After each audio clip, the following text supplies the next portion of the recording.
Mr. Ballant, Here. Mr. Harris, Here. Dr. James. Here. Dr. Steger, Here. Mrs. Bitter. Here. Everyone, let's stand for the Pledge of Allegiance. There There you go. There's a Exit sign. exit sign. Thank you. I pledge allegiance to the flag of the United States of America and to the republic for which it stands, one nation, under God, indivisible, with liberty and justice for all. At every board meeting, we like to start with the district's mission and vision statement. Our mission is to create a culture of academic excellence through inclusive and innovative learning opportunities for the whole child. And our vision is to empower all learners to reach their full potential in a globally competitive world. Next item on the agenda is the approval of the agenda minutes. I would like to make a motion to amend the agenda to remove the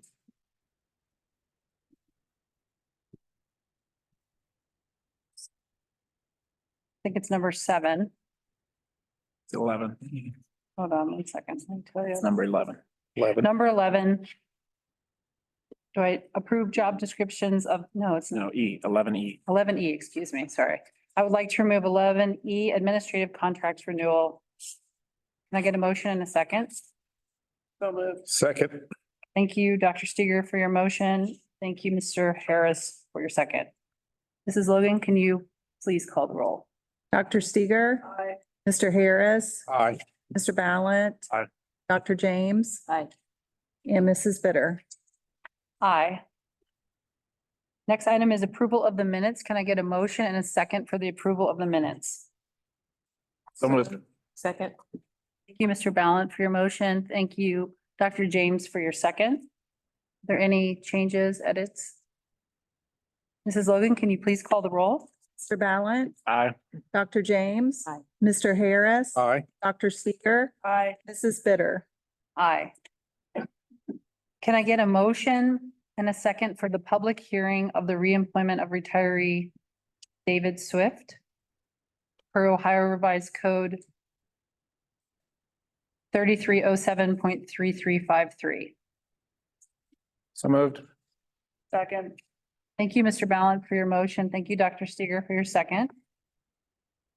Per Ohio Revised Code 3307.353, the Board of Education will provide the opportunity for public comment concerning the potential reemployment of David Swift, a music teacher. Mr. Swift will retire from this position effective May 31st, 2024. Have any public participation? I was not contacted by anyone, and I'm not sure if anyone showed up to make a comment on this, but they have not made us aware. Have you had anything, Mr. Long? Okay, thank you. So I don't need a motion for anything, right? That we just needed to have the hearing. Correct. Okay, so we're going to move on to our next very, very important item on the agenda, which is the recognition of Juniper Robotics. The incredible robotics team is doing amazing, amazing things. And we are so excited for all the students and all the coaches and the teachers and everyone, administrators who are making this happen in Sycamore.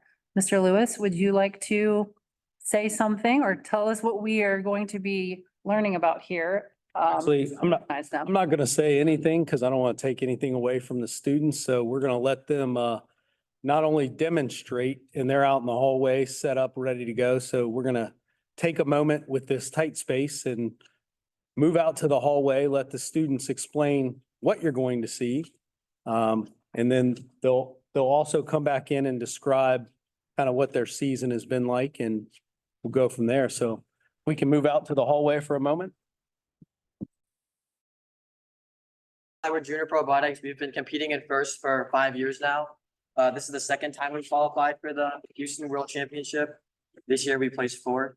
My name is Julian. I designed the part of the robot that takes in the game pieces. And I'm also one of the drive coaches that stands next to the drivers during the competition. Hi, I'm Omkar. I'm a freshman and this is my first year on the team. I designed the software architecture this year, and I also programmed the mechanism that intakes the game elements, which Julian designed. I'm Ethan. I'm a junior. It's my second year on the team. I built our drivetrain and our linear motion mechanism. I'm also the driver of the robot. Hi, I'm Noah. I'm a senior and this is my fourth year on Juniper Robotics. I developed and built the depositing mechanism and the paper airplane launcher. I am also the team manager. I'm Vivan Shah. I'm a sophomore. This is my second year on the team. I worked with Ethan and Noah to program the wheels with joystick controls, along with the deposit system, which includes the lift, the arm, and the grippers. And I was also one of the drive coaches with Ethan. Hello, my name is Devin and I'm a senior and this is my second year on the team. So I mainly worked on programming the robot to autonomously navigate the field. I'm Nicolesh. I'm a junior and this is my second year on the team. This year I worked on our computer vision algorithms and on an interface which allows the drivers to select the program they want to run on the robot. Hello, this is Christopher, an 11th grader, and I've been on the team for 3 years. I've helped Devin program autonomous, but focus more on vision control.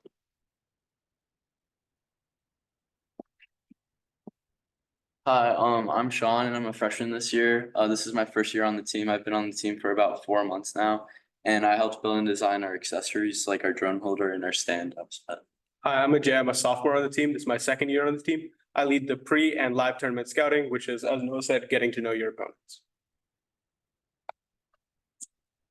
Hello, my name is Rohan. I'm a junior. This is my 3rd year on the team, and I lead the fundraising and industry outreach for the team. Hello, I'm Abiram Kusureti. I'm a 10th grader that's been on the team for 2 years, and I'm with industry outreach with Rohan, and I research new leads for the team. Hi, my name is Arushi. I'm a senior and this is my 4th year on the team. I work with the CHCA FTC junior high team. Hi, my name is Arna. I'm a senior and this is my 4th year on the team. I'm our operations sub-team lead as well as our main editor and designer of our engineering portfolio, which is this 16-page document a couple of you have, which just like summarizes our robot and our season and is presented to judges at. Well done.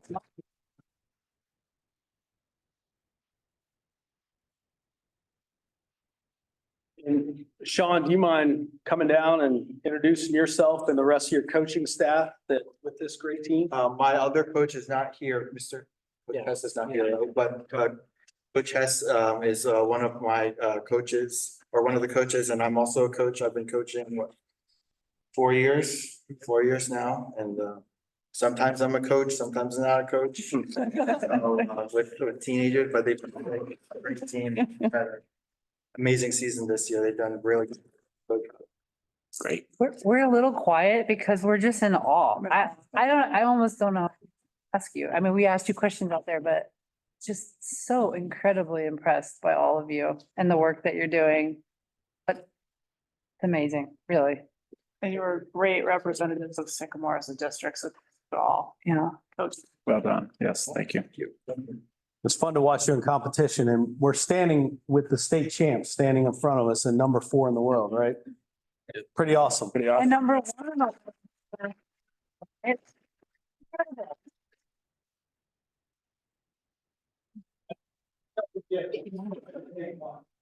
Wait to open it though, okay? Yep. Keeping it all together. Where's my fundraiser? Thank you. Right here, right? Okay, I want to talk to you guys.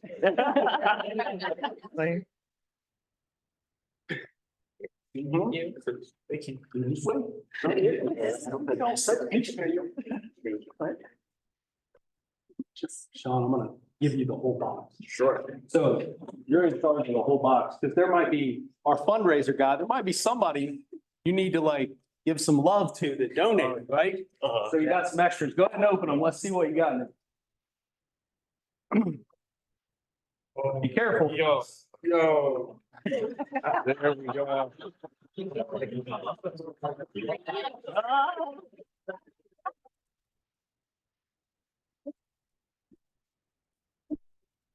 You have to wear that every day. Championship rings, right? So inside there is your logo. I had to try to be secretive about this. I kept asking Mr. Chan questions and wouldn't tell him why, just like give me stuff. But it also says Sycamore Robotics State Champs. So. Thank you. All right. Thank you.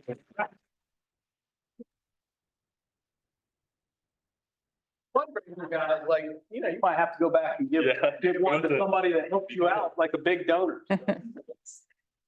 Thank you again, guys. You are such great representatives of our school district, but the amount of hours that you put into this, the work ethic, we can all learn from watching you, and then being great representatives that go off to competitions like, you know, Troy, Ohio, and Houston, Texas, and, you know, wherever else you guys may go. And the one thing I always hear when I was at competition was how much you guys collaborate with other teams and that you're willing to share ideas with other teams.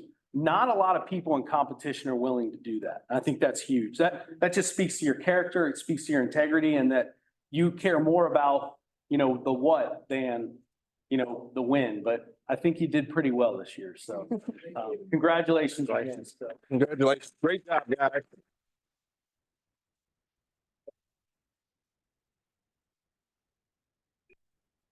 And Mr. Liu, if I may, could we advance to the next? Wish I could.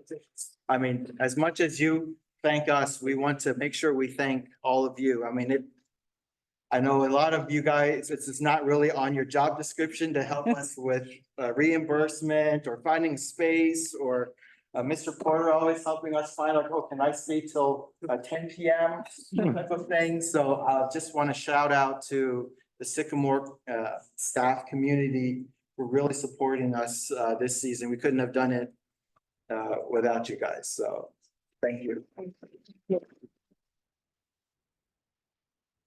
You know, you have mentioned in the past, like, and I think this goes for us to know when you have events and when you have fundraisers. I think we're all, as a community, we're always trying to help each other out, whether it be the arts, whether it be robotics, no matter what, all of our sports. So, you know, and get the word out about these events that you, these huge competitions, helping the community understand how we can support you, like the Okay. whole Sycamore community, right?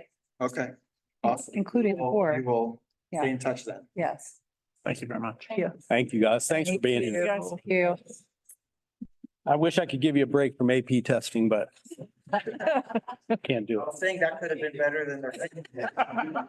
Automatic 5 or something. Yeah. The ring over. Have a good night, All right, guys. thank you. Thank you. Take care.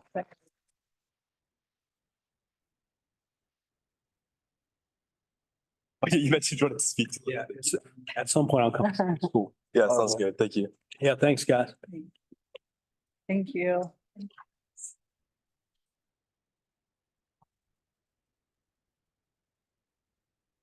That was amazing.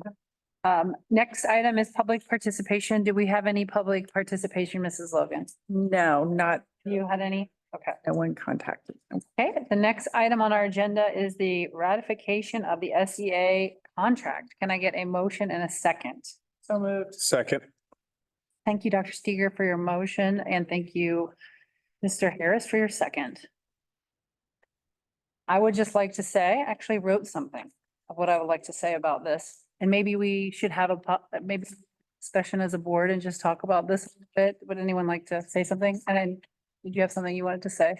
I did. Okay. You would like to share first? Yeah, if that would be okay, if that would be okay.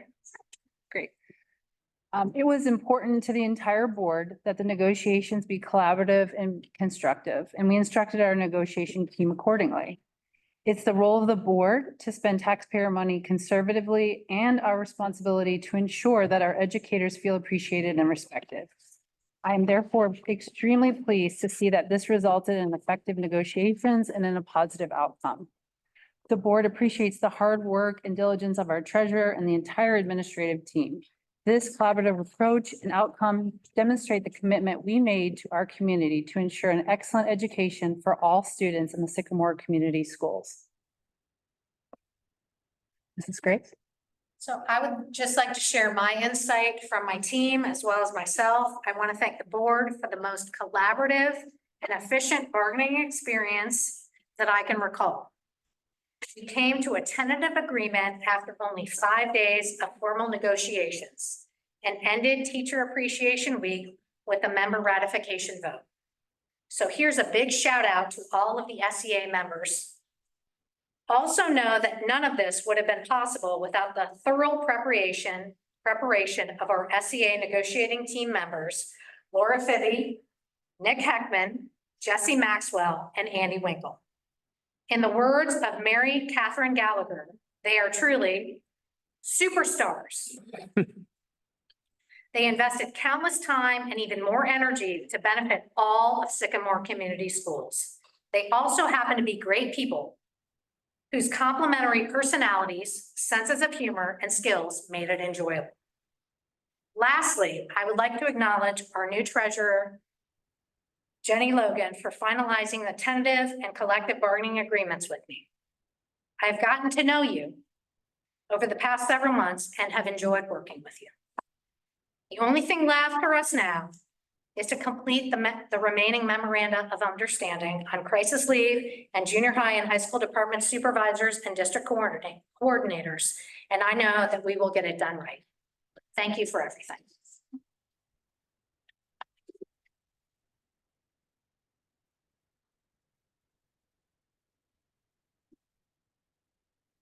Mrs. Logan, would you please call the roll? Dr. Steger, Aye. Mr. Harris. Aye. Mr. Ballant. Aye. Dr. James. Aye. Mrs. Bitter. Aye.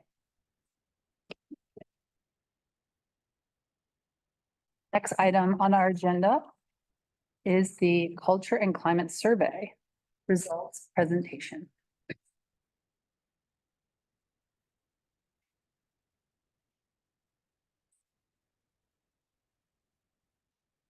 Good to see you. I don't know where to. Come down this way some because the camera's like right there, probably maybe about right there. Yeah, I know it's weird. It's a little weird, yeah. And it's very hard to follow the robotics. Yeah, no kidding. It's very glad. That was Yeah, good luck with that. the best response was the yo from the ring. Made my night. That summed it up in more than anything. Oh, like blew his mind right in front of it. I want to thank the board and the administration for the opportunity to present tonight. We're very excited to show you the results. I don't know if that's good. My name is Phil Anastasio. I'm the Director of Client Analytics and Services at SHP. Been at the firm about 26 years, and I've been working with districts across the state, helping them in a variety of manner. I'm Jennifer Naylor. I'm the Community Outreach and Data Analyst. I've been with SHP for almost 5 years now. So starting in client services and helping other districts with their issues. First of all, I want to apologize for not making it the last time around. I was laid up for about 3 or 4 days of, I don't know what it was, but it knocked me out, and I'm back. I'm on the land of living, but it was We're glad you didn't come and share your story. that's what I fixed. I'm like, I don't know what it was. And it, yeah, I was at home for, yes. The kids didn't get it, and I don't think the kids gave it to me, so it was one of those weird kind of. First off, I want to kind of set the stage. What we started earlier this year, taking the results and the survey data from the 23 survey, we use that as kind of our baseline. We use that as kind of the foundation to build from and improve on and kind of adapt and change. So we took all that, we kind of condensed some of the questions, simplified things. We also focused on the user experience of the survey. As a lot of people know, surveys can be very tedious and you're like, just, you know, we wanted to make something a little bit more engaging, easier for your audiences and your both your staff and your student and parents to take through and actually finish, right? A lot of times you get survey fatigue and you just, there's too many questions, I'm out, right? We wanted to make sure we got the great data, right? So we designed a survey that was a lot more engaging, and I hope anyone took it felt that it was a little bit more personable, you know, a little more interactive. The other thing too is we designed a universal survey just to make it simple going forward. There's just one survey that everyone takes, and there's logic paths to direct people to a different sets of questions that are catered to their kind of stakeholder group and directing them to the questions that they need to take. But it's all in one survey, so the results are easier to compile going forward in a simple kind of a clean manner. We also standardized on a 5-point Likert scale because it's a simple way to get kind of consumers or customers feedback in an easily digestible manner. It's something that everyone's probably taken. I know the district has used 5-point Likert in previous things from the master plan way back when, through other surveys during COVID. So it was something that they're familiar with. They understood it wasn't a high level of complication, and it kind of takes down the survey fatigue, right? It's only 5 choices. I can get through this. You know, it's not super complicated. So from the survey, right off the bat, it was 100% anonymous. We didn't ask any identifiable questions for the respondents. The only thing that we asked is their stakeholder group and what building they're associated. We used a unique ID for their device, but everything else was anonymous. So they could fill the survey out completely anonymous. And it was 100% optional. It was blasted through all the channels with Mallory, and the survey was there if they're taking it or not. It was open for about 2 weeks, I think at the end of February, beginning of March. I think it was like 17 days because we got the weekends. So we had a decent amount of time and we pushed it through and reminded them a couple of times. And with that, we had about a 69% completion rate, which is great. Industry standard. If you get over 50% of your people to fill it out completely with that many number of questions, you know, it's a testament that it was engaging and easy to take and not overwhelming, right? And we had a little over 2,300 responses, which was similar to last year. So we still got a nice data set for your population. One of the things that we did differently this time is we kind of developed and organized things in 6 distinct categories going forward to make it easily digestible and communicatable. So it wasn't so complex that people didn't understand what we're trying to communicate and measure against. Phil, do you mind explaining why we would use SHP, who designed our buildings and does engineering? I didn't do that. I had no idea. I know. My wife might have. Kind of just for our community, just why would we be partnered with SHP for something like this? We've been providing kind of atypical services to our clients for decades. I've been doing surveys and analysis of the community demographics. Even in the master plan, we did kind of community outreach and surveys. It's just part of the extended value services that we provide as a firm. We're not just in the design. We help up front, we help at the end. We're doing even some professional development exercises after you're getting your new buildings to help you, figure out the best way to use your facilities. So it's kind of a full suite of services. And this is kind of my umbrella. You don't want me designing anything. I couldn't tell you how buildings go together or anything, but providing these kind of levels of data and analytics is kind of my wheelhouse. Thank you. So back to the 6 categories we talked about. We have teaching and learning, facilities, security, relationships, culture, and communication. So they're identifiable categories and buckets that we can kind of show data points on and measure it, set up a benchmark and measure it year after year to see how well we're doing. Of the response stakeholder groups, you can see the breakdown. We had a significant amount of students, which is great. Like it was an optional thing and they felt like they wanted to give their 2 cents, and the data shows that they had a lot of positive things to say. But so we had 1,200 students, a little over 800 parents, and then you could see the staff. So with that higher concentration of students, we knew that that kind of large data set could skew some of the numbers. So as Jen and I talk later on, we're looking at it holistically, but also breaking it out without students to see if they kind of affected any of the scoring. If that makes sense. Do you have any relationship to last year? Was it about the same percentage of groups, or if you don't know, that's fine? It's a little more students breakdown this time, but it wasn't as cleanly defined. It's a little apples and oranges. We're going to present everything in a report at the end of the month that's going to try to analyze it. It's hard to quantify some of the stuff from last time and measure it with that, but it's more similar than dissimilar. Okay, thank you.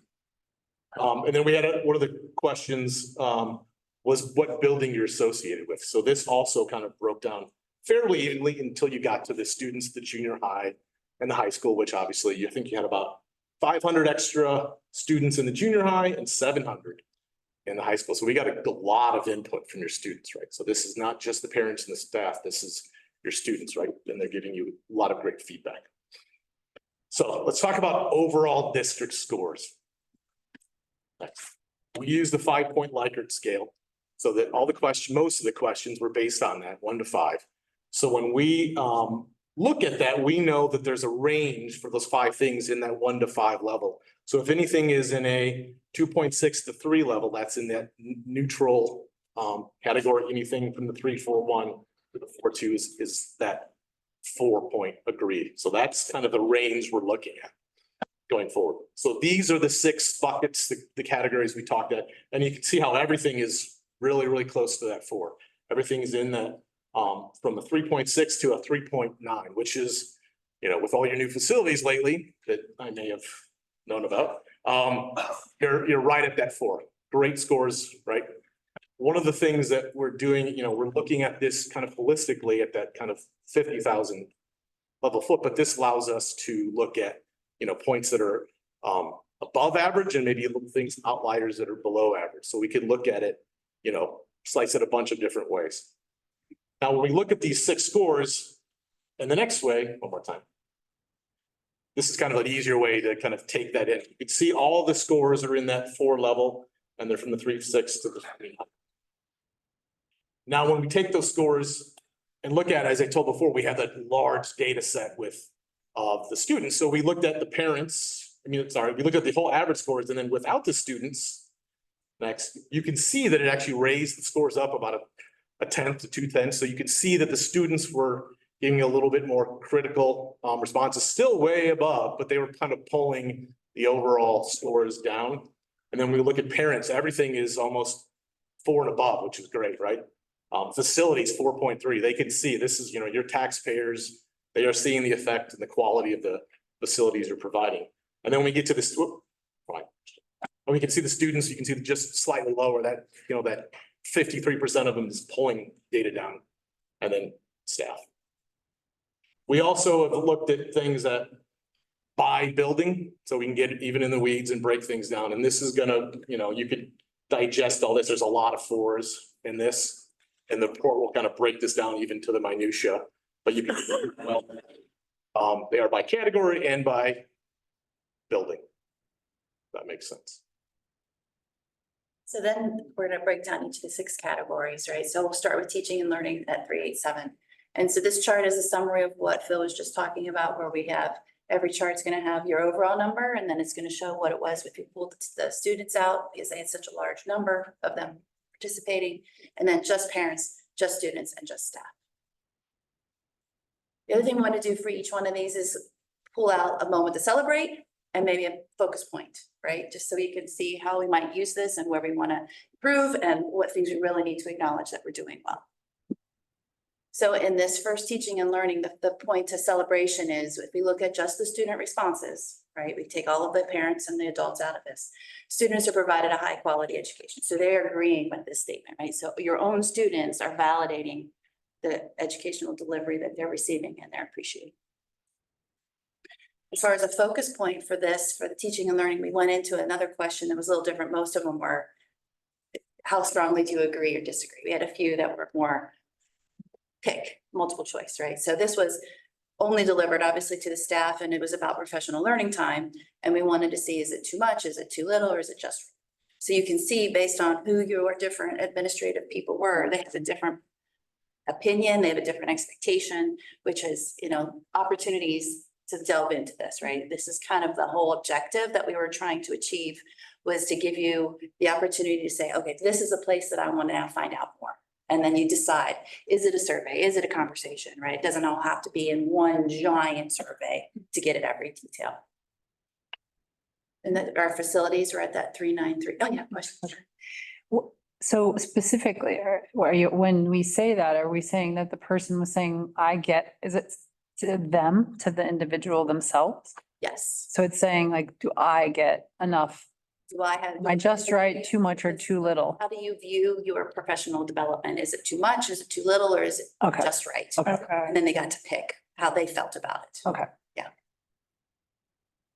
So again, the same thing, we have our breakdown here of all the different categories and the stakeholder groups to see how they each felt about each of these categories. And then the moment to celebrate for the facilities is a junior high response, which is educational spaces support teaching, which is exactly what the intention was, the educational delivery of that new building, right? So they're seeing that, yes, this new building does actually make a difference in my educational experience. Focus point, I don't know that you might not be surprised that the HVAC at the high school is the question. We saw it in this question, and we also saw it in the open-ended responses, like, how could Sycamore be better? Well, the HVAC at the high school, right? So there's feeling the differences with the renovations and all the different aspects of an older building.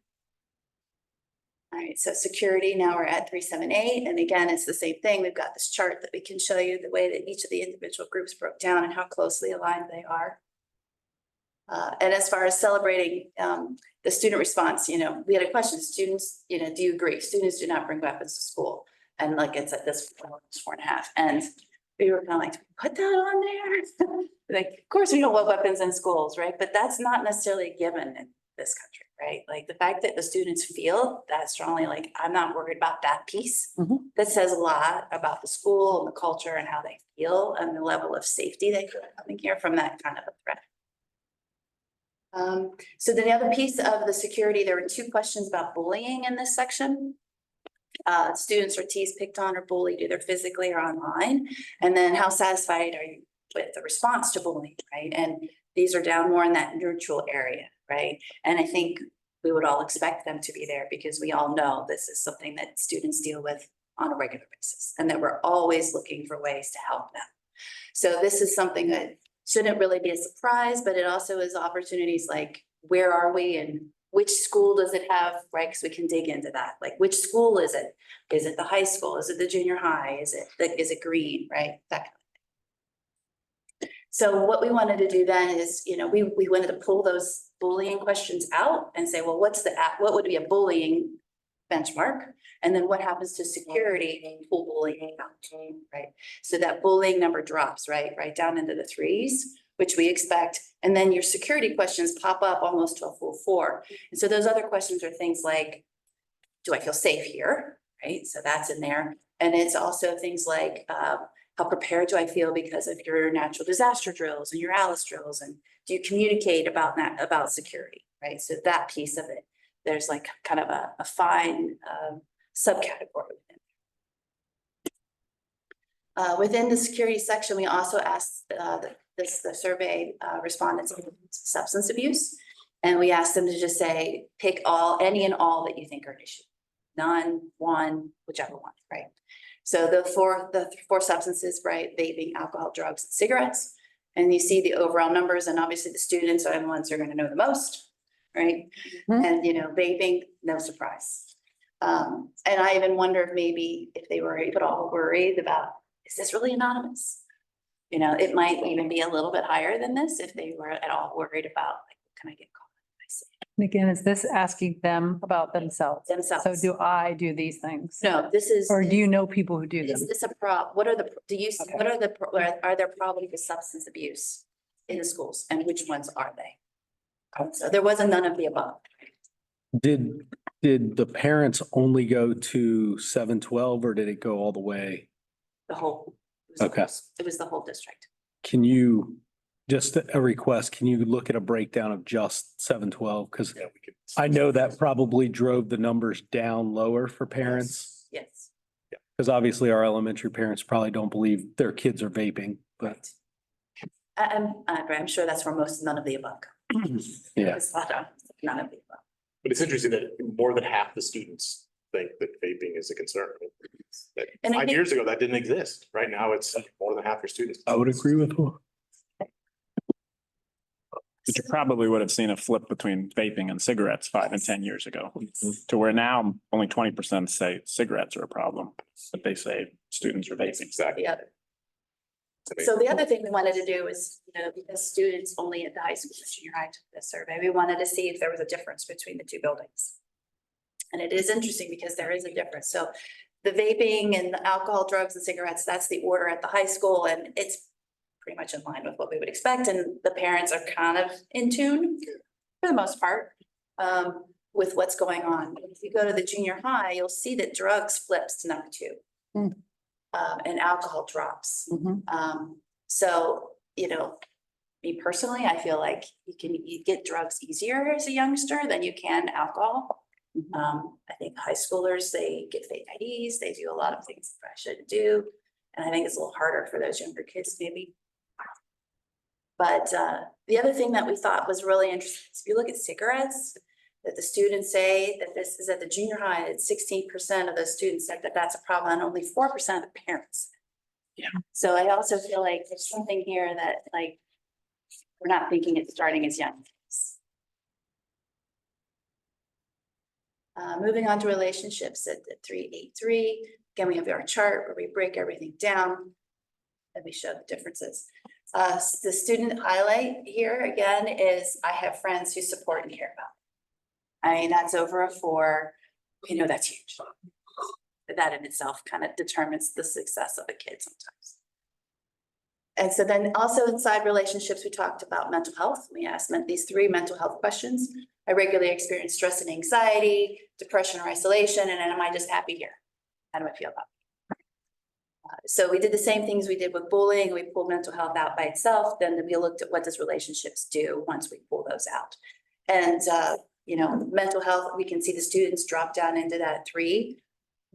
But 3 is neutral, which is also not maybe as low as what we might be thinking about. Right? And then the other thing I think that was important was, you know, mental health. When you drop that out, relationships really go up. And that was a big part of their open-ended responses, was just how much the kids, and the teachers and the staff really care about.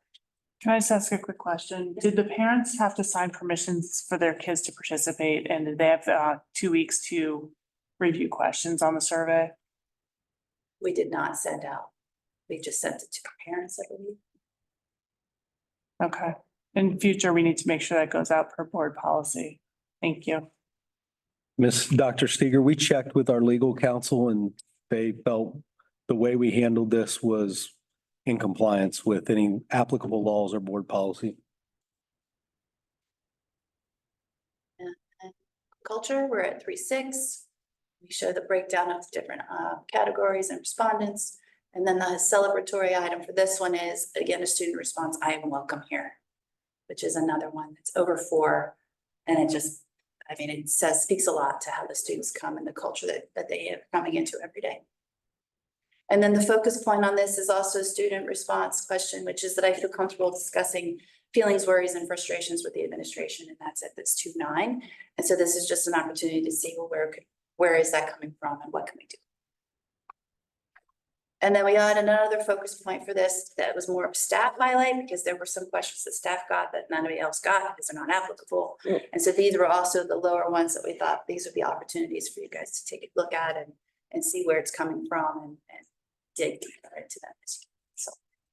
I will say to the board, one of the things that we've already started looking into, because this one hit pretty hard, and I know that we have staff that are struggling, you know, and it's the same thing the kids said, it's stress, anxiety, you know, it could be personal situations. And we have our EAP, but it's not as, you know, it's accessible, but people have to go and reach out and take care of it. One of the things that I had asked Mrs. Spencer to look into, because she's the person that kind of leads our mental health initiatives within her office, is that we have mental health counselors and supports for our students. But I would like them to look into, could we get an on-staff mental health specialist that would be housed like at our Kenwood location and be available if somebody is experiencing a crisis or just has a need, and would work through our health insurance to be able to fund that at no cost to the district. So we're looking into that as a reaction. It's just an example of a reaction to the data that was presented to us. And our last bucket is communications at 3.85, a breakdown of the different categories. And then this one had other questions that, you know, were about getting communication, but there was a different type. There was multiple choice that just said, is the frequency right? How often? Is it too much? Is it too little? Or is it not enough? And across the board, no matter how we sliced it, it was at that 74%. So that was a really powerful, you know, statement that people feel like they're getting communicated, whether it's a parent, a staff, or a student. This would not be like this in other districts. No. And we've seen. Even our district, We've seen.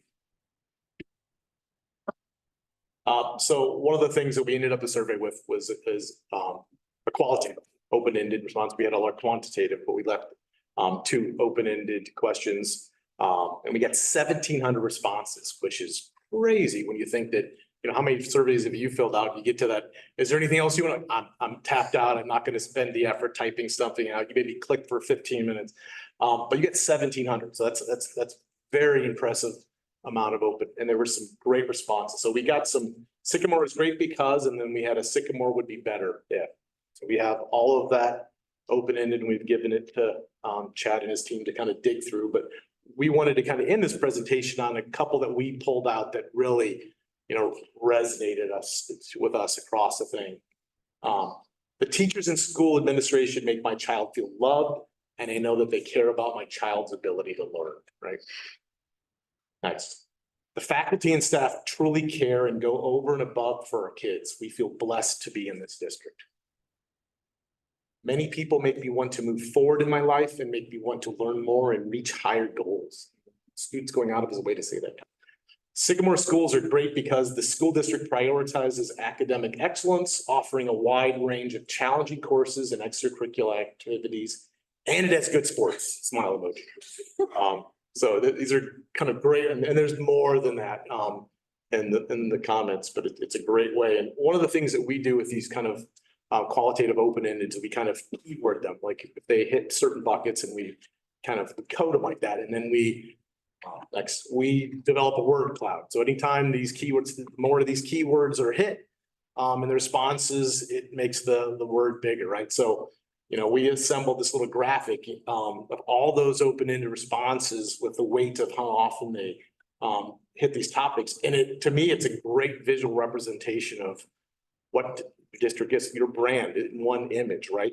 It's about the education, caring, your teachers, diversity. It's a great synopsis of, you know, who Sycamore is and strives to be. One of the things that stuck out to me was, you know, those 3 questions that came from the students. Welcome here, I have friends, and I'm getting a great education.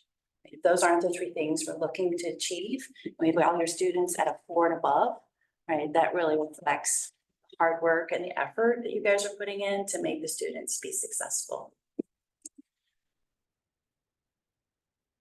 We appreciate the opportunity to present tonight, and we'll open to any questions you have. And I said, we'll be giving you a more in the weeds report of all the stuff. Where do you feel like you could have gone out a little bit more and asked some different questions? Is there something in specific you would have felt like maybe you should have, could have, would have, whatever you want to say?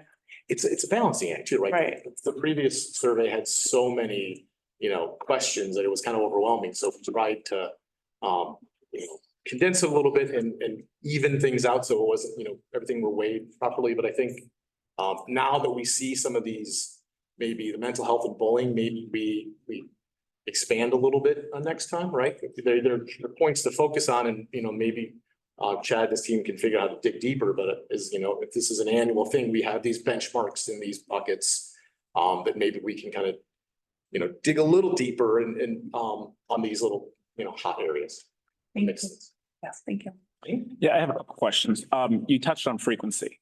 When you do other cultural surveys, how often do you do them? Often should a district? How often should a district? Kind of, is that what you're asking? Yeah, you do every year, every 2 years? I've seen them, I've seen more often than not annually. Okay. From districts, but I don't know how well they really do them, or if it's, you know, just a.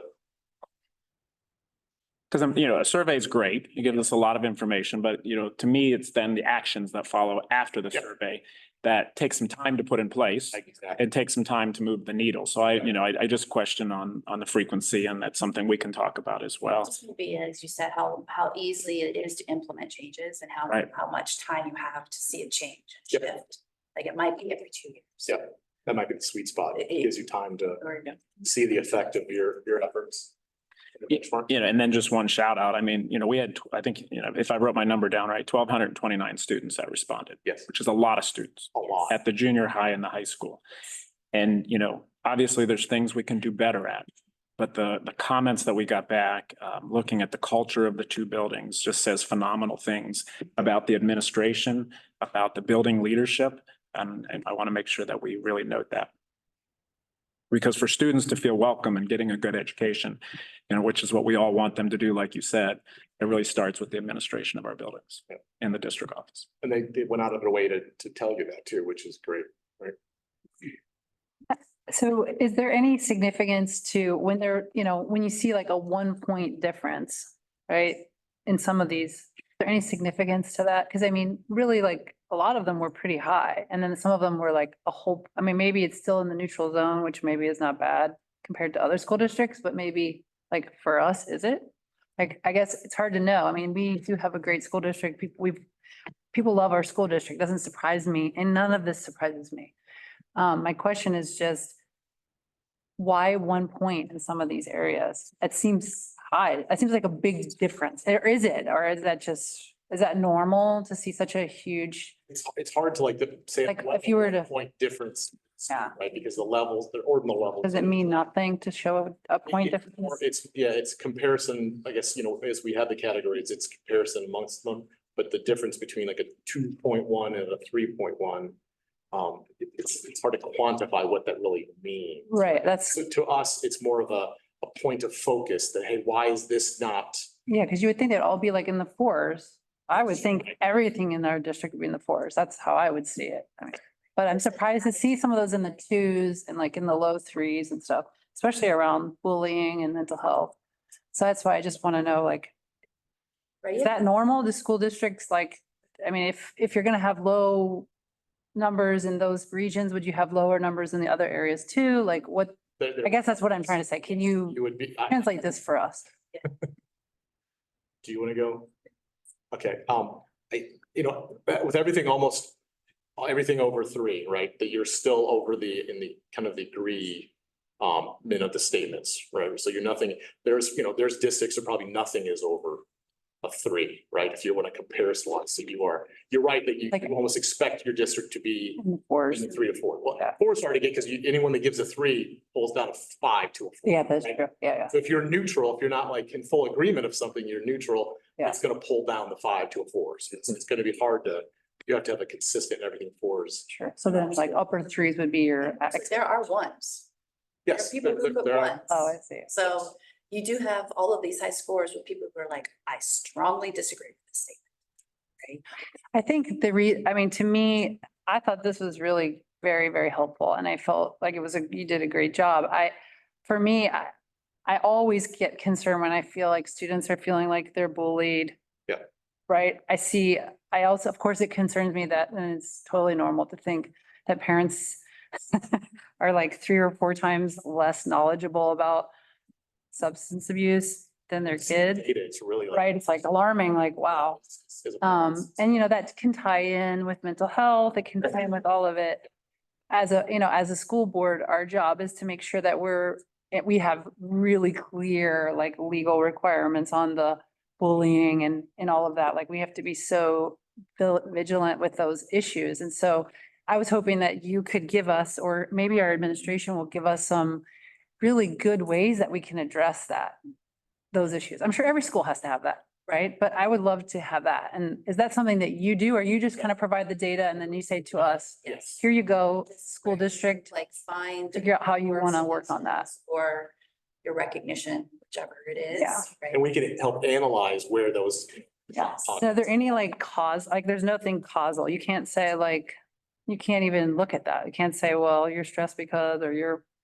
No, and I think that's where the hope for this survey was it would prompt you to ask those kinds of questions and then go, okay, now how am I going to figure out what's really going on? Right. Is that I talk to my principals and they do this and they do that, right? Is this a word of mouth? Is this a new program?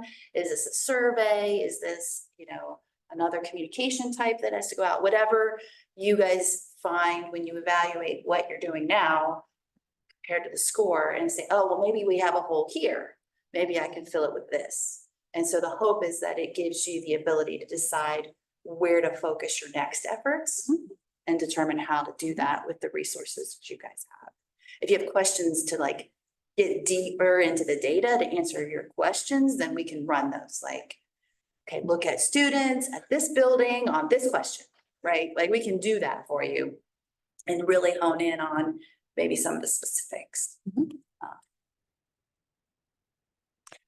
but we, I agree with everything you said, Mrs. Bitter. And obviously we have to do everything to reduce stress and anxiety, but it's also a part of being a teenager too. I was talking about bullying, not stress and anxiety. Okay, we said stressing, you said stress too at one point. So yes, we have to do everything possible, but we also have to look at how we compare other schools nationally to show that we're doing a better job in areas we need to improve and things like that as well. Does anyone, any other questions? Dr. James? Thank you, guys. Thank you, guys. Thank you so much. Thank you very much. Appreciate your help.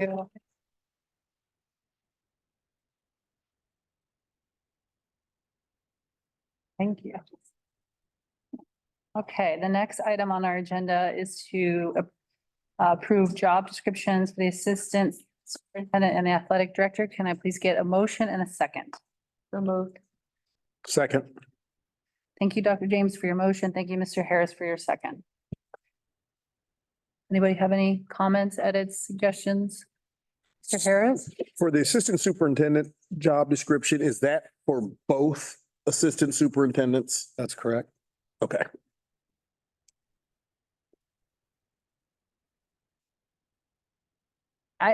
I mean, I was just curious, I know that we're including, which I think is good. I'm not saying this is a bad thing. We're including a lot of business operations in assistant superintendent, and that's normal, right? Like I mean, are we gonna have a business operations? Or we're gonna have you doing both?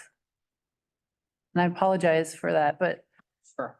I'm not. The job description? Understand your question. The job description's reflective of the two assistant superintendents that we have in the district, both Mrs. Wagner and future Mrs. Lawson, and then So. Mr. Lovell. So I think if I'm hearing what you're saying, so when I went from the title of Director of Business Operations to Assistant Superintendent Operations, I'm doing the role that I was doing. You're gonna- and I have support with that. And I guess that's my question. We didn't want to be, that was kind of what I was getting at. I thought we might be hiring another business operations and having you absorb a different role, but we're not doing that.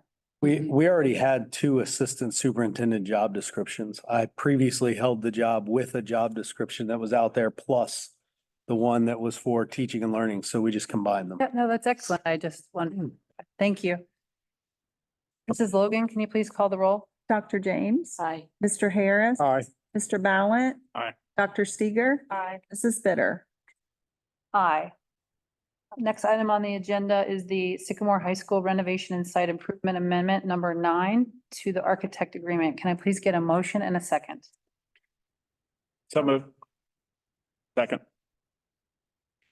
Thank you, Mr. Ballant, for your motion. Thank you, Mr. Harris. Oh, it's Dr. James. Oh, I'm Dr. sorry. James. Dr. I'm James sorry. for me. Okay, thank you, Dr. James, for your second. I didn't hear, so I'm just making it. Any comments, questions? Oh, go ahead. I was just going to say, this is included in the resolution as well, but this is to move forward with our improvements on the field house. And so this is just a step to move forward with agreement with CSC, who did the original architectural drawings for the field house. And it's Amendment 9 because we've had a lot of work at the high school. All right, well, 9's a good number. All right. Mrs. Logan, can you please call the roll? Mr. Ballant. Aye. Dr. James. Aye. Mr. Harris. Aye. Dr. Steger. Aye. Mrs. Bitter. Aye. The next item on the agenda is the ELA and math resource update. We'll have Mrs. Tompkins cover that item. Yep. Good evening. Good evening. Good evening. I am super excited to spend a few minutes with you this evening, sharing information about K-4 or pre-K-4 ELA materials for adoption for the upcoming 24-25 school year in kindergarten through Algebra 2 math. So very, very exciting time. Over the course of the 24-25 school year, Sycamore teachers participated in 2 courses of study. So our pre-kindergarten through fourth grade ELA courses study, and then our math kindergarten through Algebra 2 courses study. Through this collaborative process, the efforts of dedicated Sycamore teachers, our educators have identified high-quality instructional materials that align with standards, that incorporate educational best practices, and that consider the diverse needs of Sycamore students. So I'd love to share a little information about those materials and then the process that we use for each. So for pre-kindergarten through fourth grade ELA, beginning next year, we'll be using for pre-kindergarten, so for preschool, a material called Frog Street. Yes, there's a frog involved who is a puppet that works with the students as they work through this ELA material. And then for our kindergarten through fourth grade ELA curriculum, it would be Wit and Wisdom by a company called Great Minds. So throughout this process, teachers were engaged the entire way. For our preschool process, all of the preschool teachers experienced several vendor presentations, had opportunities to materials, and then make the recommendation for Frog Street. For our Wit and Wisdom, we had a total over the course of the process of 28 kindergarten through fourth grade teachers who were involved in the selection of the materials and resources. We began with 19 teachers, kindergarten through fourth grade, who started as the curriculum review team, and then added an additional who were participating in the pilots along the way.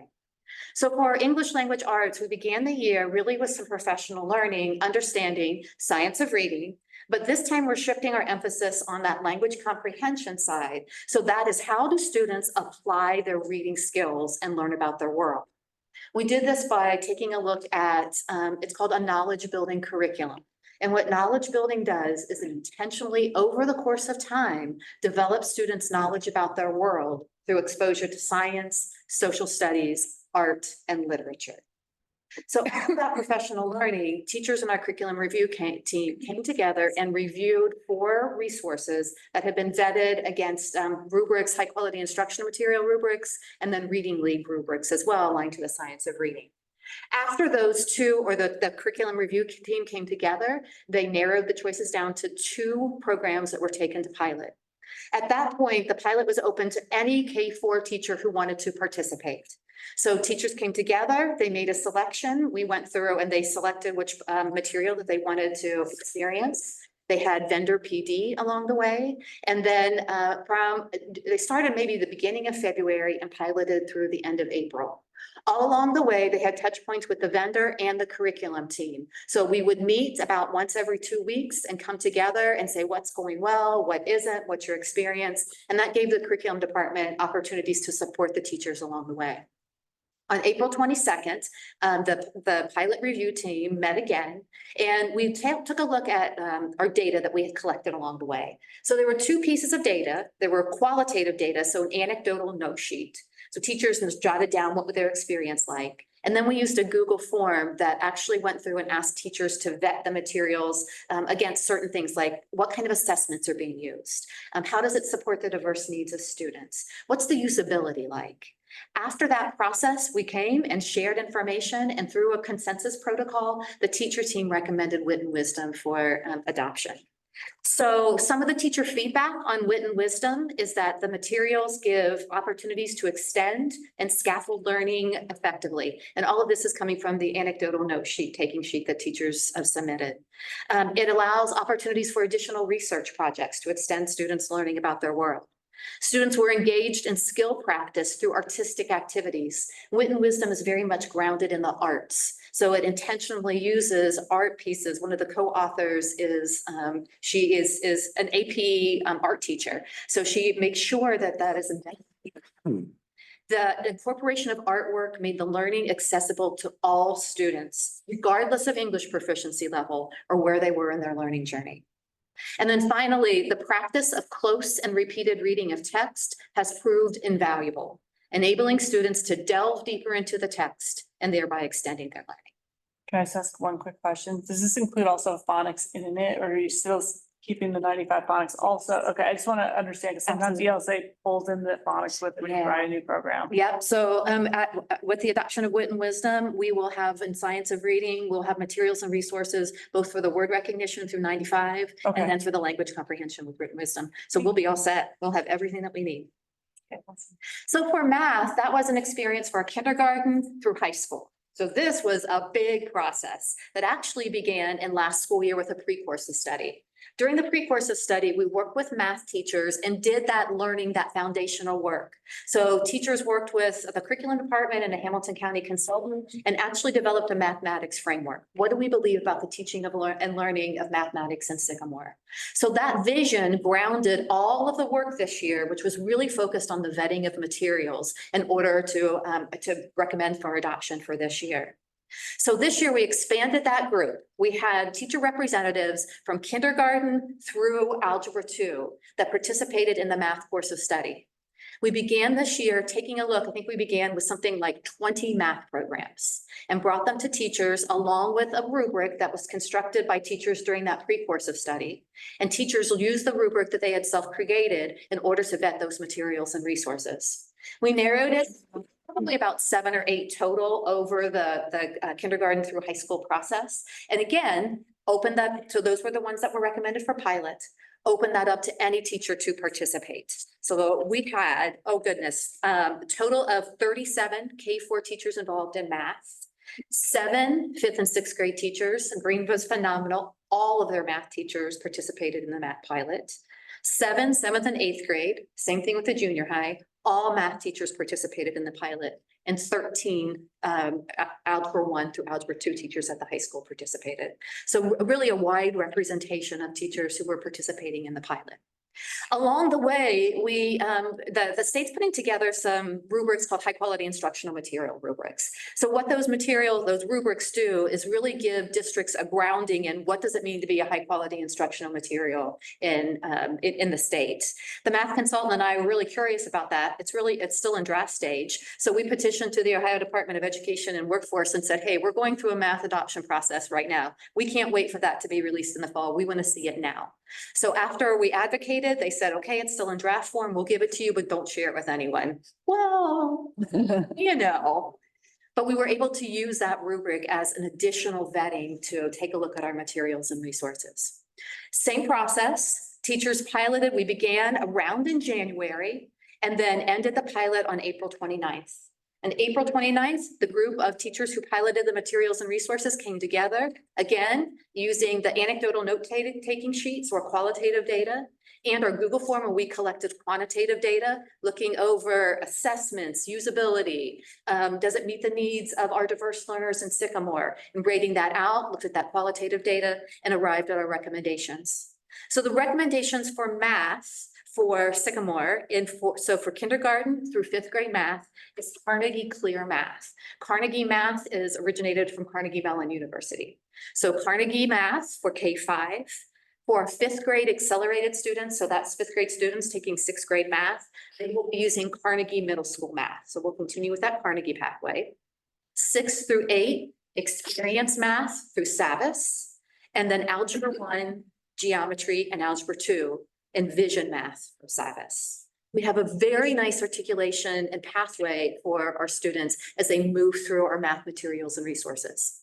Some of the feedback from teachers on these math programs are that students love and were engaged with Clear Math, that Clear Math gave them high-level vocabulary and terminology. For experience math, it allowed students to make connections to real life and solve problems in different ways. That in experience, students were able to use manipulatives to engage students and challenge them to think beyond the standard as written. And then for Envision Math, that students were engaged with quality constructions that challenge students' thinking. So very exciting time as we move through and adopt these materials and support our teachers moving forward. I do want to thank the board for your support of the coaching model. That coaching model next year for our K-4 teachers in our elementary with literacy, and then for K through high school, provide our teachers with right on time support. There'll be partners along the way that will help with the implementation, help with the planning, and be there for our teachers as they move through this adoption process. So many thanks to Sycamore teachers, the building administrators, curriculum department support team for their diligence in selecting the materials to provide Sycamore students, teachers, and parents pathways to engaging, challenging, and well-rounded educational experiences. An additional thank you to the Sycamore Board of Education for your ongoing support of students, teachers, administrators, and the Sycamore Community School District. Thank you. Thank you. Thank you very much. That was excellent. Thank Do you you for. need anything else from the board to help support this? You have provided so much support along the way. We are golden. As we move into implementation, I'll be sure to let you know. But I really feel that the support of the board and the teachers have been phenomenal. I can't thank our teachers enough for, I mean, that level of participation is remarkable. Yeah. And they actively participated in the pilots. So I appreciate your support, the teacher support, our building administrators, our district leadership through this process. We have everything that we need to start off on a good foot. Thank you. Thank you. Can I just give a shout out to Mrs. Tompkins? You know, I've been in the game for 37 years now, and I've been doing curriculum for a very long time. And this is one of the most robust and teacher-centered processes that I've been involved in. I mean, the intentionality of Becky and the curriculum department to really provide the time that the teachers need to dig into the materials. If you've ever piloted, those of us that are teachers on here, you know, it's a big deal. And so I just want to give a shout out to Becky. She was so intentional to make sure that everyone's voice was represented and that it was a very robust and deep process. And so thank you for setting up the design of the course of study work in that way that really honors that expertise of our building teachers. Thank you. Thank you so much. That was, every time you talk with us, I feel like I'm learning, like you're an educator and you're educating us. I love it. Love the opportunity. You can talk to us more if you like. Okay. Okay, the next item on the agenda is the 2025-26 district calendar approval. Can I get a motion and a second? So moved. Second. Thank you, Mr. Ballant, for your motion. Thank you, Dr. James, for your second. Well, we have two calendars. We do. And so this is a continuation of a previous conversation that we had. Miss Grace isn't here right now, but she and I still stand behind our recommendation for option number 2. And the main reason for that is because the third quarter and the fourth quarter are more balanced for the number of days. And so from a student learning perspective and also a teaching perspective, it just is a better fit from an educational perspective. So our recommendation to the board is option number 2. Yeah. Would high school students take their exams before winter break? Yes, yes. Well, I'll just say that I take your recommendation. Do I need to, does anyone have any input that they would like to give? Do we have to say, like, have a motion for one or the other? So the agenda actually says the recommendation It is. says number 2. Okay, very good. Does have number 2. Okay. So Well, then that's our recommendation and that's, I know that anyone have any things they want to say before? Yeah, we had put this out to We get did. feedback from the community. Can you talk to us a little bit about the feedback you received? It's the same as what I reported back the previous time. We had about 45-ish folks provide some feedback, and it was pretty evenly split on option 1 and option 2. Folks that wanted option 1, it was because spring break was a week earlier, the weather would be better for vacations, but also students that are observing Ramadan would not have to fast during the school week. Those that preferred option number 2, it was for what the recommendation of SEA and the administration are, because it was more equally spread out for the number of instructional days for students. And knowing, especially at the high school level, fourth quarter is a really important quarter for a lot of our students, and to give them the most opportunity to be able to get the grades that they need to get. I'd also add in, just since the last meeting, we've received some more feedback and it was they were all option 2. So they must have heard the discussion about that equal balance and. There you go. Yeah. I just want to say thank you to Kelly and our Mrs. Wagner and Mrs. Grace for working together on this. Great. Yeah, great job on that. Thank you. That's always been part of our process. We appreciate that. Thank you. We appreciate you accepting our recommendation. It's important, you know, when we do the work on these items and bring them forward, we do an exhaustive amount of work on them, and you know, we don't take these recommendations lightly when we make them. Okay, Mrs. Logan, can you please call the roll? Mr. Ballant, Aye. Dr. James. Aye. Mr. Harris. Aye. Dr. Steger. Aye. Mrs. Bitter. Aye. Can I get a motion and a second for the resolution for the SHP amendment number 9 to the architects agreement? I moved. Second. Thank you, Mr. Ballant, for your motion. Thank you, Dr. Steger, for your second. This is just a companion with the agreement to the amendment. All right, Mrs. Logan, can you please call the roll? Mr. Ballant, Aye. Dr. Steger. Aye. Mr. Harris. Aye. Dr. James. Aye. Mrs. Bitter. Aye. Mr. Lewis, other? Just a big thank you to our child nutrition department, specifically Stephanie Michaels, Liz Wellman, their entire staff for the wonderful retirement reception. A huge thank you to Miss Bondbright. That was a next level new look at our retirement celebration. It was very well done. And we couldn't do it without the support of Mrs. Brown at our district office and Mrs. Johnson, who works in my office. So kudos to those individuals for putting it together, and certainly really appreciate the support of Mrs. Grace and Mrs. Frio to recognize every single retiree. So I'll just say the last couple of weeks have been the week of the concerts. So a huge shout out to our music teachers and the exhausting amount of concerts that they're putting together, along with Mr. Wapham and Mr. Seifert and all the people that run the behind the scenes. There've been high school choir concerts. There was about 14 different activities tonight going on.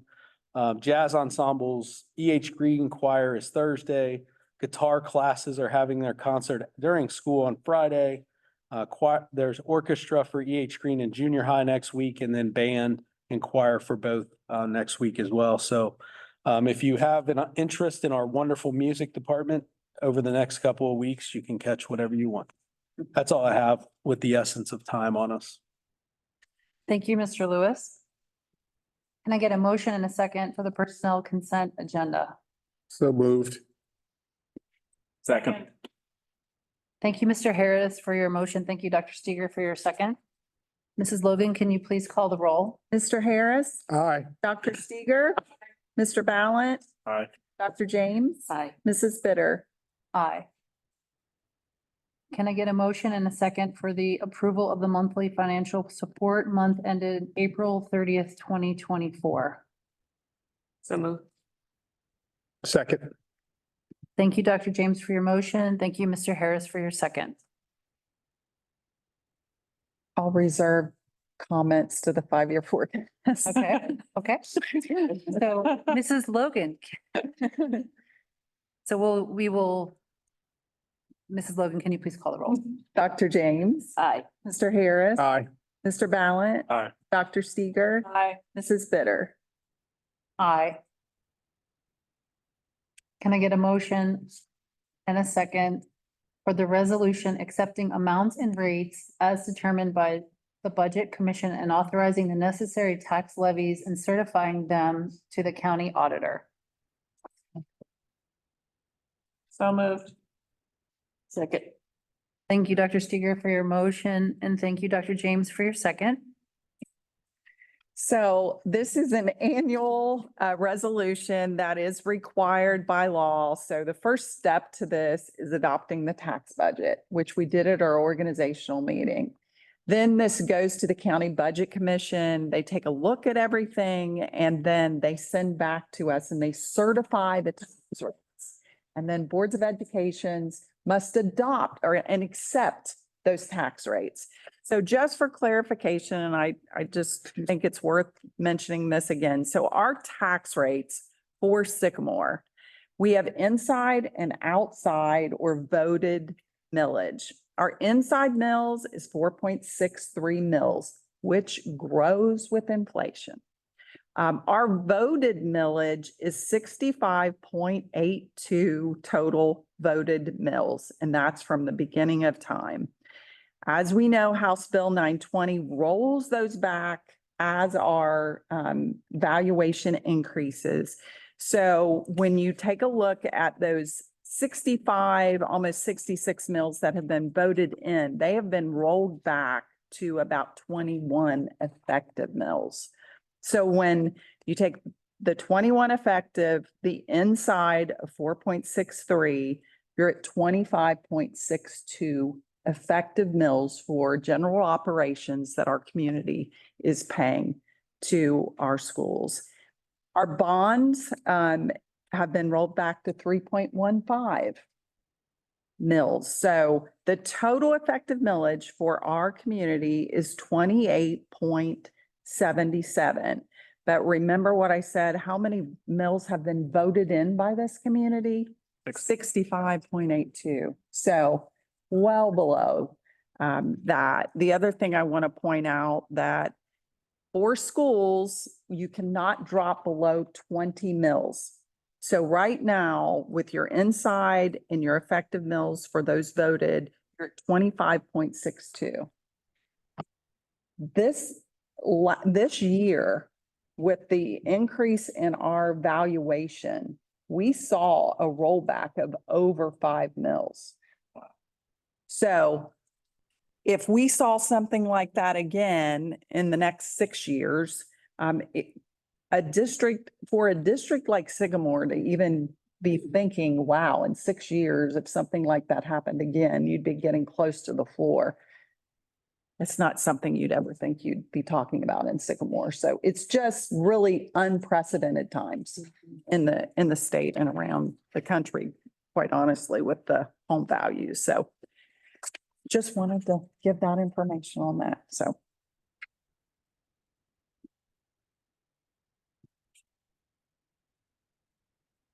Any questions or?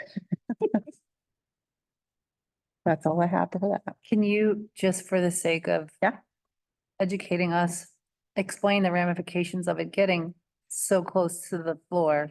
What does that mean for Sycamore? So what What potentially happens- mean for us? So what would happen, and I'm not saying we're gonna get there, but there are lots of districts who are at the floor, the 20 mil floor. What happens for a district when you get to the 20 mil floor is House Bill 920 rolls back those mills so that you effectively do not see inflationary increases for your tax payments when home values increase. Meaning your taxpayers see that decrease in millage so that their taxes don't increase with inflationary prices. What happens though, when you reach the 20 mil floor, you would get inflationary increases. So the millage could not be rolled back. So you would effectively, your tax bill would see the inflationary increases, which is what's happening in a lot of districts around the state. But we're still a ways away from it. But I think it's interesting that we're that low, yeah. that low. Great. Yep.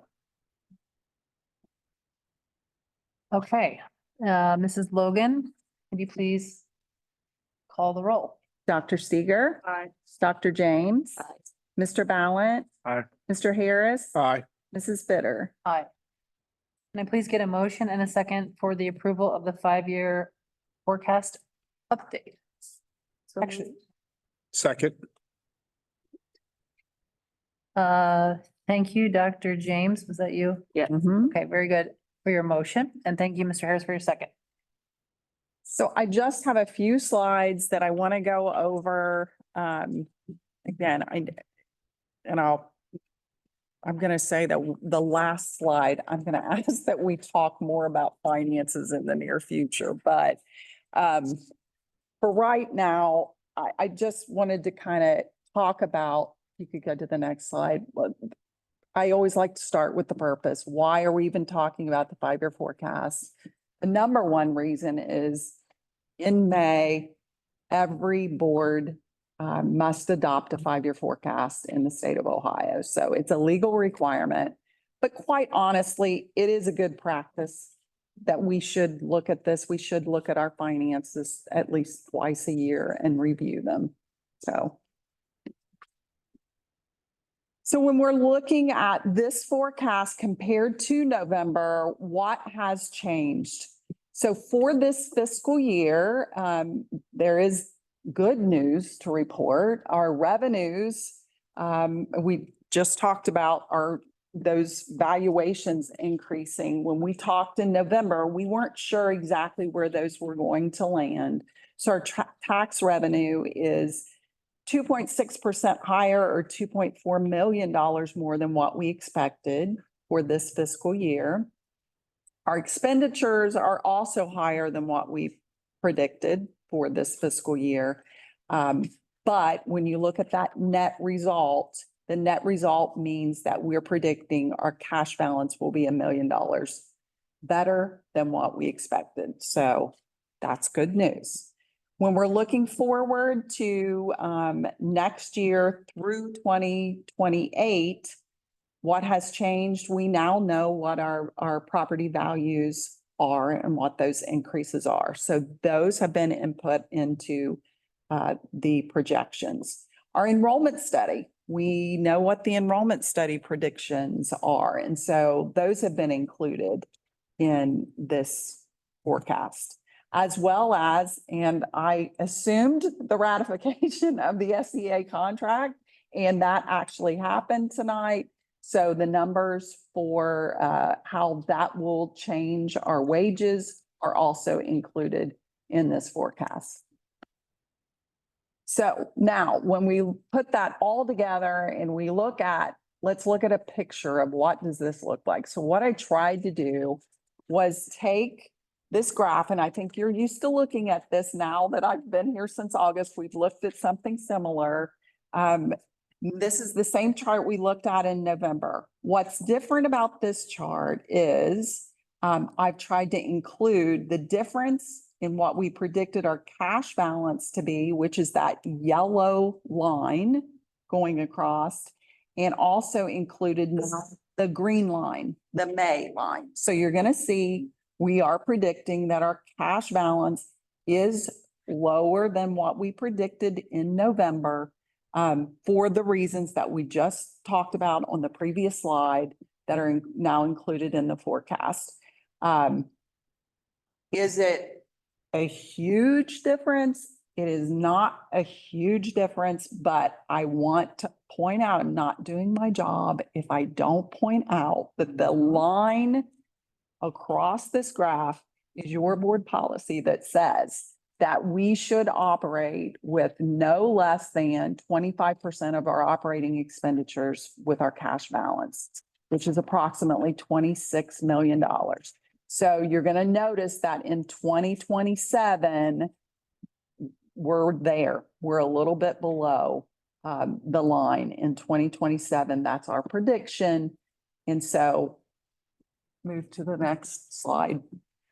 So in summary, while we're predicting that this fiscal year is a little better than we expected, and we have some more knowns now that are included in this forecast, this was on our slide in November, and I'm going to continue to have it on there. We have to talk about our long-term financial sustainability in this district.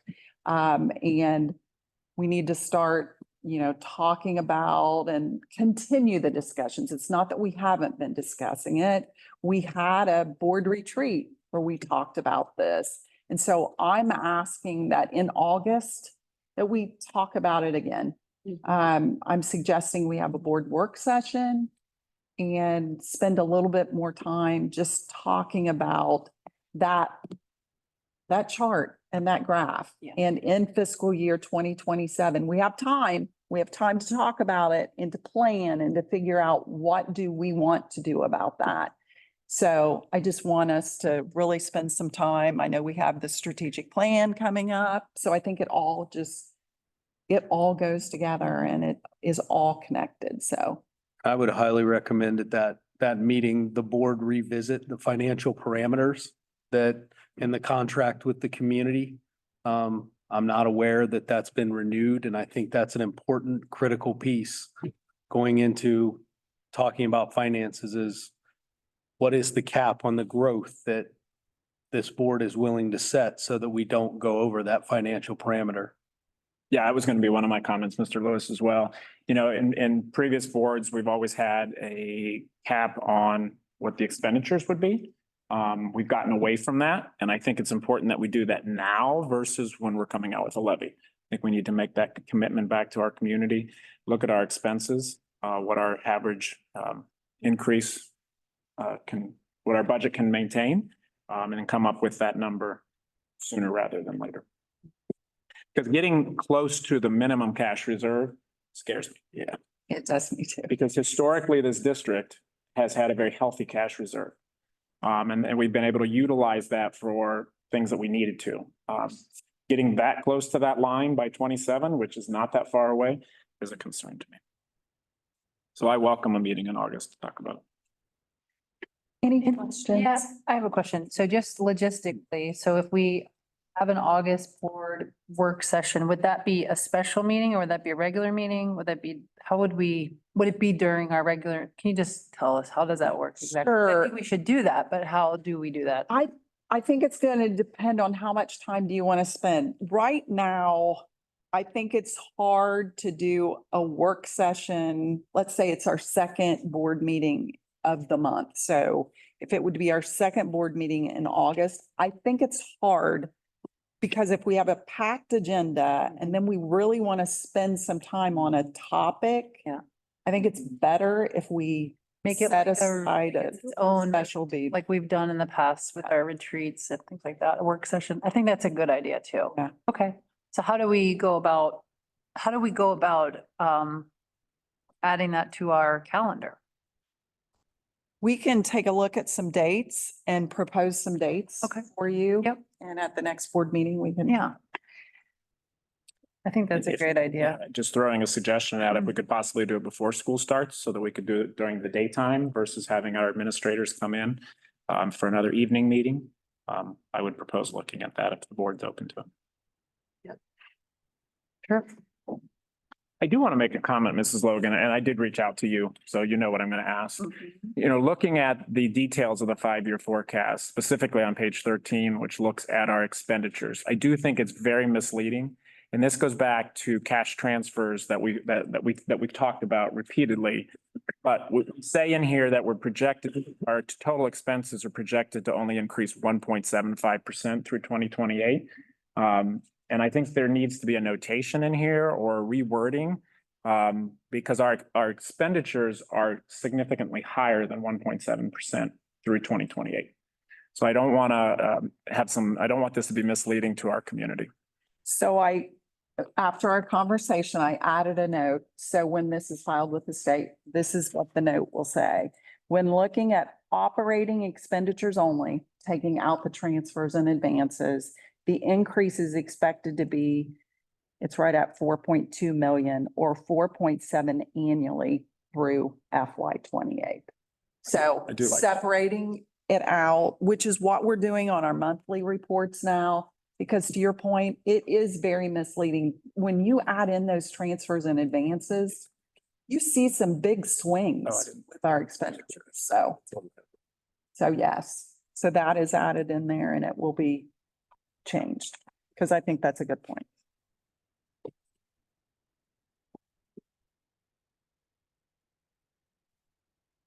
Anything else? Any questions I can answer? I guess I just have another general question. Historically, you know, we're getting close to that 27 period where we're getting ready to hit that policy, the line, I'll call that the policy line. Yes. Typically, you know, boards have to look ahead and be prepared to understand timing. And you're going to prepare us for that. You're going to educate us and just talk about our finances so leading up to that. Do you feel like right now, you know, we're in May of 2024.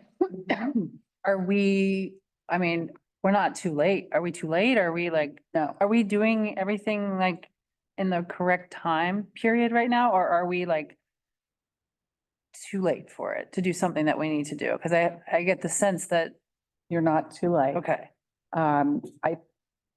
In August makes sense from a calendar perspective as well, because permanent appropriations will be adopted in September. Okay. So we can talk about that if there are parameters that we want to talk about on growth of expenditures.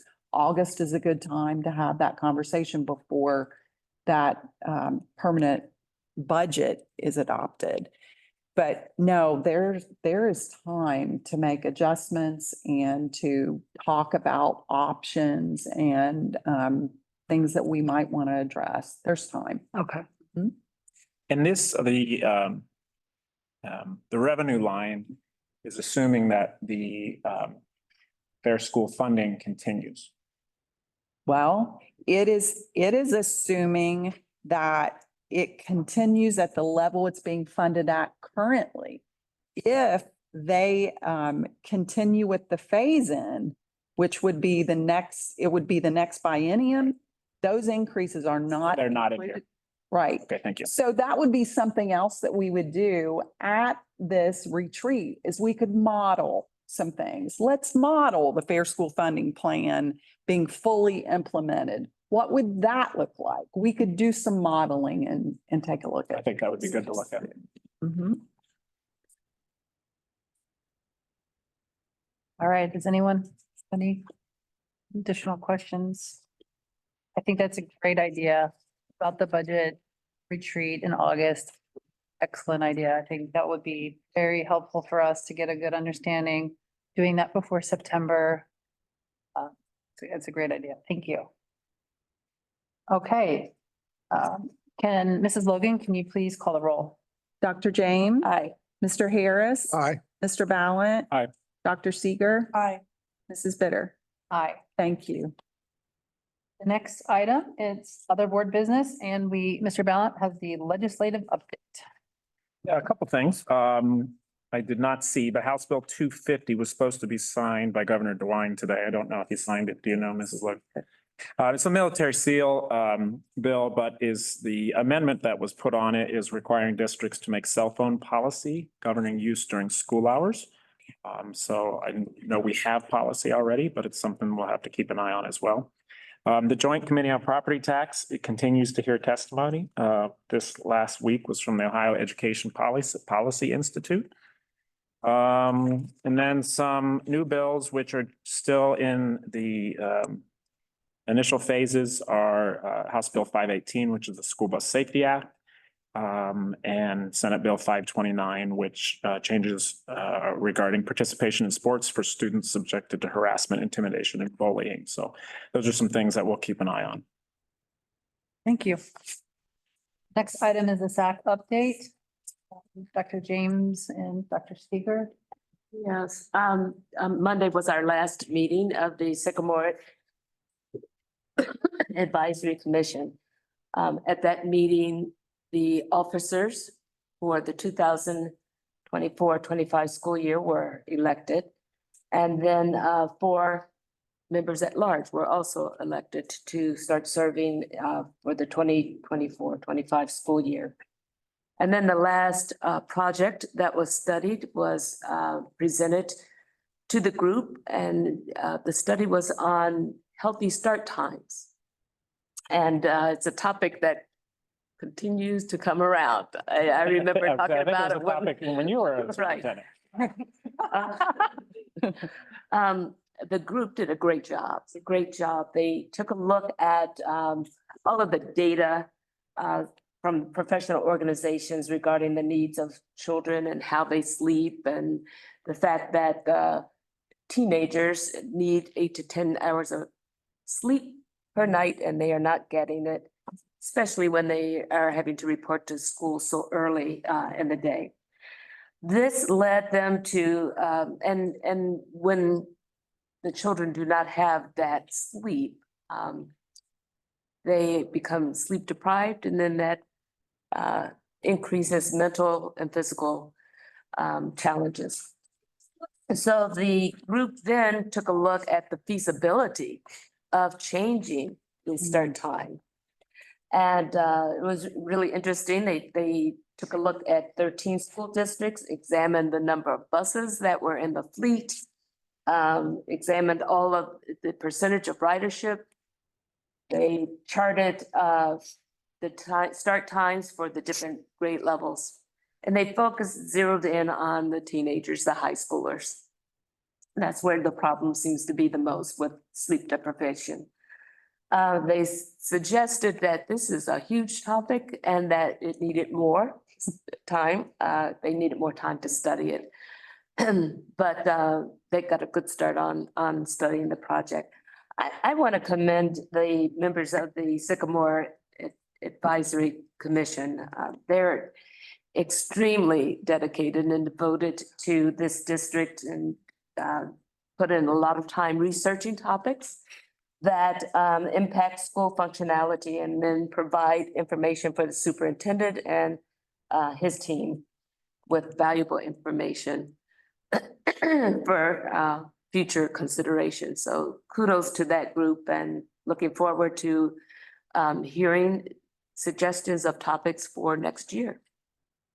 And we're looking forward to hearing all of those, if they want those over the summer. So board members, if you have any topics, make sure you're reaching out. And Mr. Lewis, I think that was a great presentation that maybe the board, you might want to consider bringing to the board. I think just having that update on what's going on in the research field there would be. And Mr. Lewis, I do want you to know that I let I let Dr. James and Dr. Steger know about or actually I don't know if I let you know this, Dr. Steger. I let you know, Dr. James, this recommendation to have, because usually SAC presents to the board, right? June. So. It's sometime. Well, it doesn't have to be in June, but it make a lot of sense to be in June. So I think if we're gonna have them present to the board, and usually they do, it would be in June if possible, Dr. James. I think that group would be willing to come back. It's fresh. Would they be willing to come and just do the They would. sleep one for us? We'll have to see. I think the first one will be a lot easier for them to present than the second one. Healthy start, sorry. Healthy start. But You know, when you said that, it made me think of the survey that we just did. I mean, I wonder if in the future in our climate study, we could ask about sleep. Because maybe that's part of the reason, that can cause that can cause mental health things, it could help cause anxiety, it can cause some issues as well. So it'd be interesting to find out about sleep study or sleep patterns of our kids, if they're getting enough. I think this is a fantastic topic.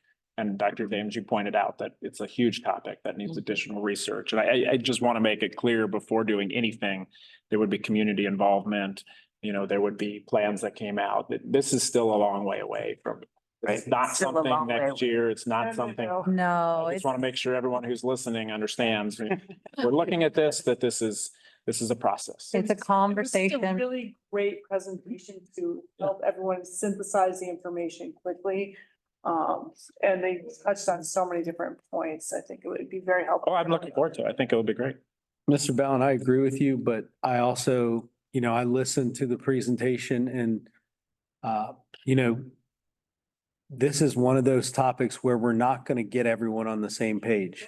And there are going to be people that scream loudly that this is not the right thing to do. And I think the research says otherwise. And so just because a couple of people scream loudly doesn't actually mean that there's a problem or an issue or something that we shouldn't move forward with. I think this is one of those topics where we've just heard if we keep kicking it down the road, the kids suffer. So, I'm prepared to have our team take over from the research and start moving, because it's really for us, it's transportation logistics. And the other thing that you'll hear is, well, it's an athletic issue. We've got to quit letting our extracurriculars drive the wrong direction for our academics. It should be the other way around. And I'm not saying I have all the answers, but what I am saying is we've got to stop making our kids suffer for the bad decisions of adults. Yeah, I agree. I wasn't saying kick it down the can. It's just, there's a lot of things to look at.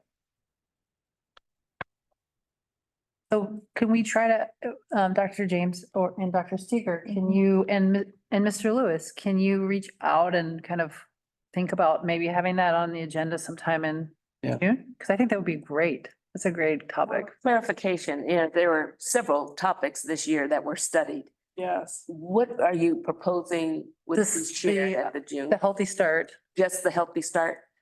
Well, that's what I was asking think- you, what the recommendation is. I mean, you could choose one, but Mr. Lewis, you should just tell me. What we can do is give you copies of all the presentations. And if there's another one that you'd like to see, we can certainly ask them if they'd be willing to.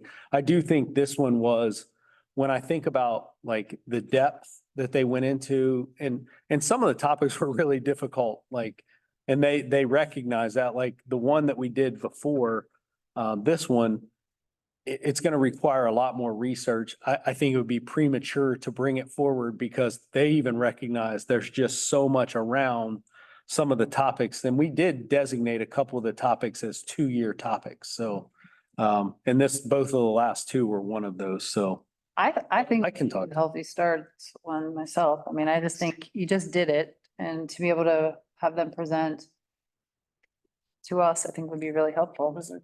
Do you want me to take the lead on that to ask them to present? That would be great. Thank you. Past practice has been 2, so if there's Oh, another, 2, okay. if there's another one that's of interest, I would be open to hearing another one at a Sure. separate How meeting. about we get all of the presentations to the rest of the board and I think that would be great. that is for.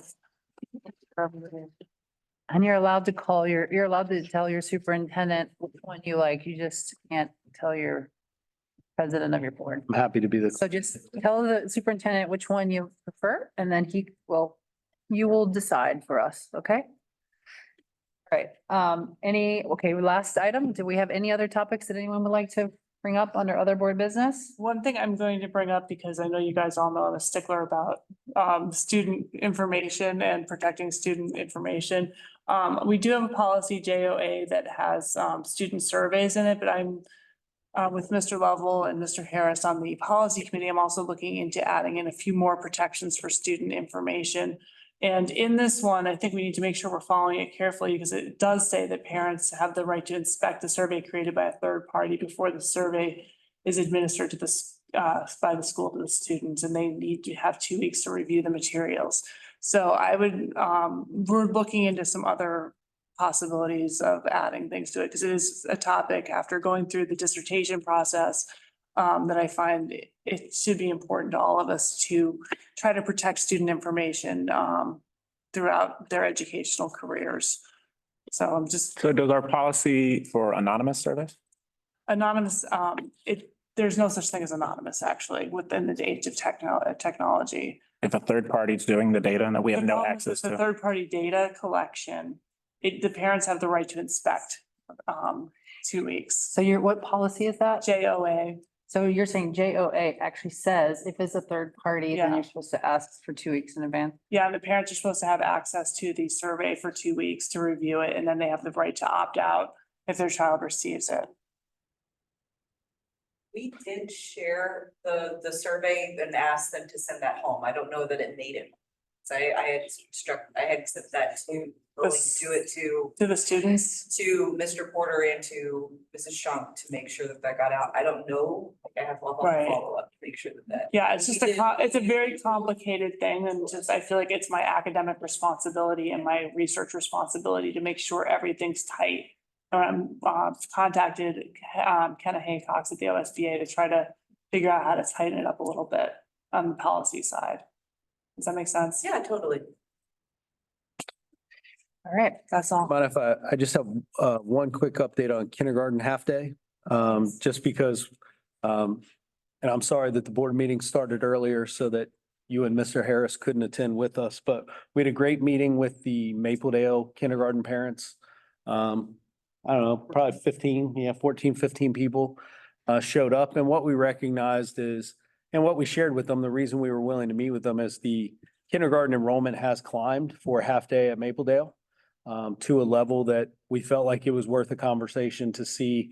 Not only do we have people interested in half day, but do we have some full day parents that if half day were an option at Mapledale, would they want to take that option? And so there were 3 out of the 4 parents that were there were full day parents considering and really interested in half day, which would give us a number around 17 or 18 people that would be interested in half day.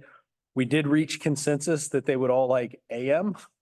No one wanted PM, everybody wants AM. So we told them within, as long as we get a head nod from all of you, that that's something we can pursue, that we would get them an answer about providing a half day option for, those 17 to 18 students with a part-time individual. We may be able to use some resources that we already have to make this happen without adding staff. But we need to do that work. We just got that confirmation tonight, but I wanted to let you know, it was a very collaborative, cordial, and they were very appreciative and thankful that we came together and had a conversation. So it was a great meeting.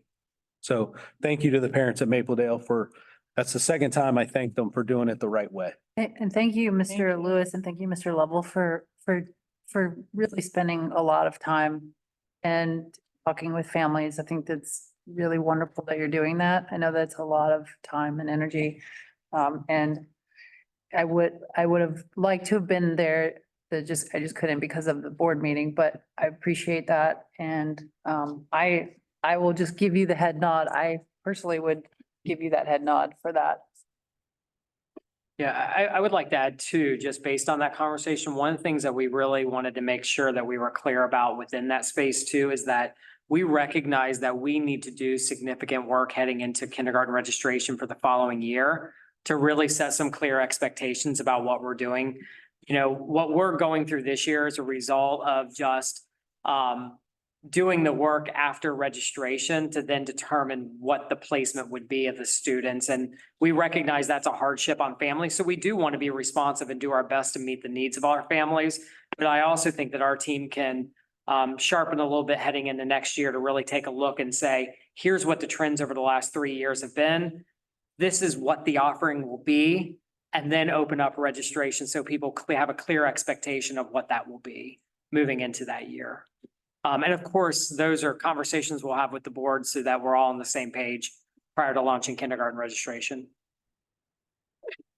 I appreciate taking the retrospective look at it and thinking about how we can improve. It's always And thank you. reflect. Yeah. Thank you for meeting with the parents. I know that you probably received more messages than we could imagine. Everyone, Mr. Lewis, Mr. Lovell, and I would be supportive of, taught you moving forward with Mapledale having a half day if that's what the need is and supported by them. Thank you. We'll get to work. Okay, meeting is adjourned.